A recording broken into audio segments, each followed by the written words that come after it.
কারাকাসের আকাশ কেঁপে ওঠা সেই বিস্ফোরণ বিশ্বজুড়ে তোলপাড় ফেলে দিয়েছে। প্রশ্ন উঠেছে, এটা কি সত্যিই একটি সীমিত সামরিক অভিযান, নাকি বহু আগেই আঁকা কোনো বড় যুদ্ধের পরিকল্পনা আজ বাস্তব রূপ নিচ্ছে?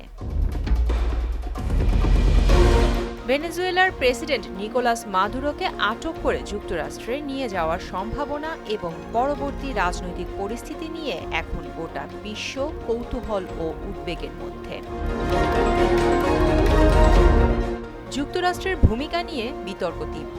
সিবিএস নিউজকে দেওয়া সাক্ষাৎকারে প্রতিরক্ষামন্ত্রী পিট হেগসেথ বলেছেন, পরবর্তী ধাপে ভেনেজুয়েলায় কি ঘটবে তা যুক্তরাষ্ট্রই নিয়ন্ত্রণ করবে। কিন্তু তিনি একই সাথে যোগ করেছেন, শেষ পর্যন্ত ভেনেজুয়েলার ভবিষ্যৎ নির্ধারণ করবে দেশটির জনগণই। এই পরস্পর বিরোধী বক্তব্যই শুরু করেছে জোর আলোচনা।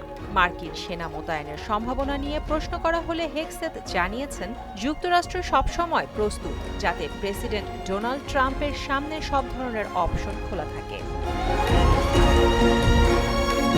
সাক্ষাৎকারে প্রশ্ন উঠেছে, এই পদক্ষেপ কি ভেনেজুয়েলার স্বাধীনতার জন্য নাকি তেলের স্বার্থে? জবাবে হেগসেথ বলেন, যুক্তরাষ্ট্রের লক্ষ্য স্বাধীনতা, নিরাপত্তা ও সমৃদ্ধি।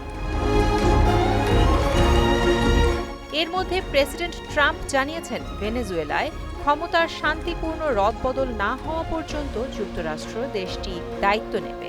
প্রয়োজনে আরও বড় পরিসরে অভিযান চালানোর প্রস্তুতিও রয়েছে।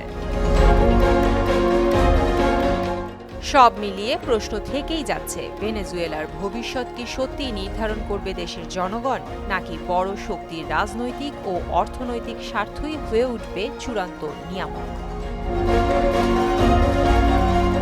প্রিয়াঙ্কা নিতু, মোহনা ডিজিটাল।